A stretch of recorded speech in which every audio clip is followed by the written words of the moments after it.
Secara pribadi saya itu juga tidak nyaman. Kenapa? Karena si pelaku tindak pidana belum dihukum.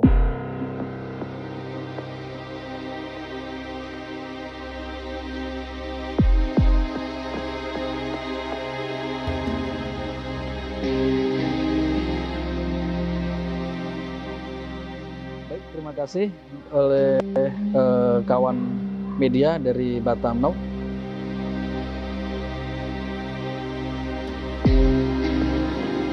Adanya penemuan mayat yang dibuang di sampah, kemudian tangan diikat dan tertelungkup ke bawah, itu model ataupun modus-modus yang saat ini bentuk pembunuhan model gaya baru. Itu jika memang nantinya memang kita bisa buktikan itu pembunuhan. Tapi seandainya itu bukan pembunuhan, maka itu sungguh sangat hal yang cukup mustahil. Kenapa? Karena posisi dengan tangan diikat, tidak mungkin orang bunuh diri. Itu menurut saya pribadi dalam konteks ilmu kriminologi.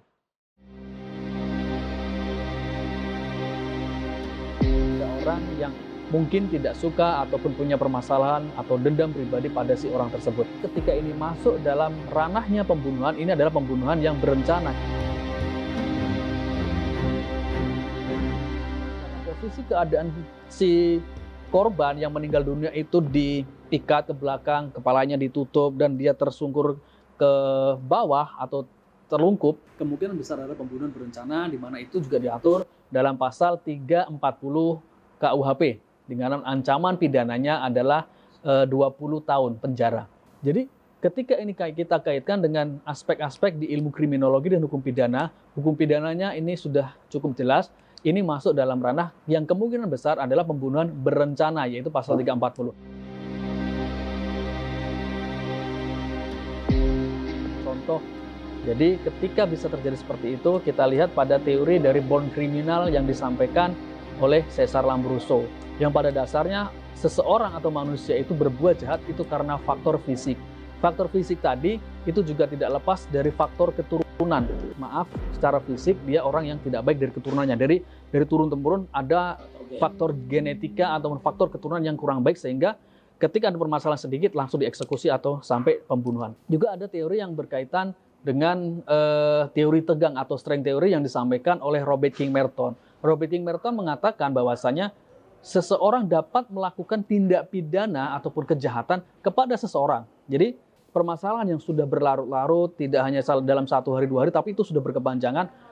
Ketika sudah sampai puncaknya, maka akan dilaksanakanlah yang sudah dalam pikiran itu untuk mengeksekusi orang tersebut. Kemudian dalam teori kriminologi yang lain, ada juga yang disampaikan oleh pakar kriminologi Sigmund Freud dengan teorinya psikoanalitis.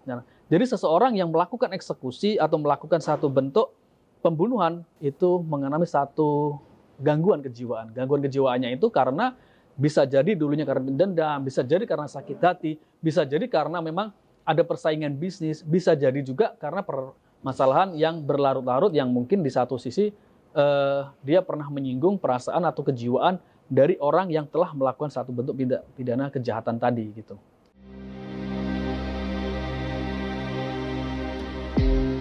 Kalau seandainya polisi itu dapat memaksimalkan kinerjanya dalam proses penyelidikan dan penyidikan, saya rasa dalam waktu 1 minggu maksimal 1 bulan itu sebenarnya sudah bisa ditemukan.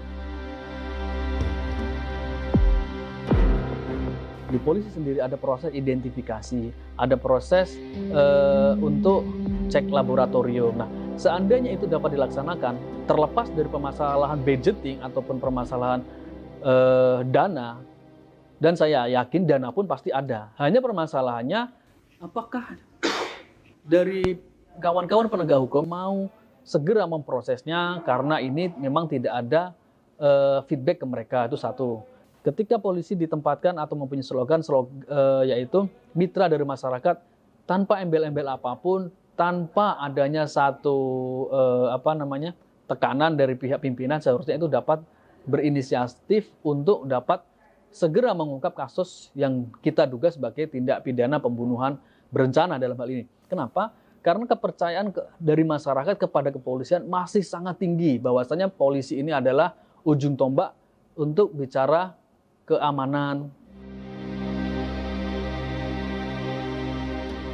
Orang ini yang telah dibunuh, benar dibunuh, dan pelakunya masih berkeliaran, jangan-jangan nanti 1 minggu yang akan datang, atau nggak usah 1 minggu, 3 hari dari sekarang, sejak di share berita ini, mungkin saya yang akan jadi korban pembunuhan. Mungkin. Kenapa? Karena pelaku ini belum ditangkap. Atau jangan tidak saya, tapi keluarga saya, atau mungkin dari keluarga bapak-bapak yang menjadi wartawan di sini.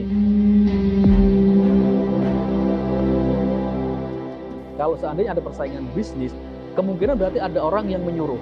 Nah, orang yang menyuruh ini mungkin juga orang yang punya kekuasaan tinggi, orang yang punya uang banyak. Nah, jadi orang yang menyuruh melakukan itu juga harus ditangkap, karena di pasal 55 itu siapa yang melakukan, siapa yang menyuruh, kemudian siapa yang membantu. Itu di pasal 55 juga KUHP kita itu juga harus dihukum juga. Secara pribadi saya itu juga tidak nyaman. Mungkin kawan-kawan saya, kawan-kawan dosen, kawan-kawan advokat, kawan-kawan ataupun adik-adik mahasiswa juga akan merasa tidak nyaman ketika harus pergi ke kampus, harus pergi bekerja. Kenapa? Karena orang, si pelaku tindak pidana belum dihukum.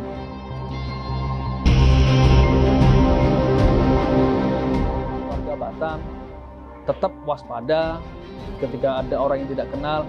Mohon patut kita curigai, karena kalau bicara aspek kriminologi, semua orang siapapun itu termasuk keluarga kita juga harus waspada dan harus curiga. Kewaspadaan itu tetap kita utamakan sebelum terjadinya satu bentuk tindak pidana. Dan saya harap kepada penegak hukum untuk dapat menyelesaikan permasalahan-permasalahan yang ada di Kota Batam, terutama dalam hal dugaan tindak pidana yang telah terjadi beberapa waktu lalu, itu segera ditangkap pelakunya. Dan kami selaku masyarakat di Kota Batam merasa aman dan nyaman. Gitu Mas. Terima kasih. Salam.